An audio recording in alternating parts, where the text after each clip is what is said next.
Napasakamay ng Antipas Municipal Police ang top 3 most wanted person municipal level na nahaharap sa kasong paglabag sa Republic Act 10591 o Comprehensive Firearms and Ammunition Regulation Act matapos isilbi ang warrant of arrest laban dito.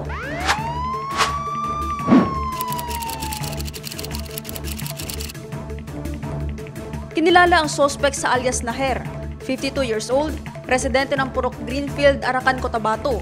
Isinilbi ng otoridad ang warrant of arrest a 26 ng Pebrero sa Barangay Poblasyon, Antipas, Cotabato. Ang warrant of arrest ay inisyu ng presiding judge ng Regional Trial Court, Cabacan. Inirekomenda ng korte ang 120,000 pesos na piyansa. Sumailalim na ang naarestong suspect sa mandatory physical at medical examination at ipipresenta sa issuing court para sa issuance ng commitment.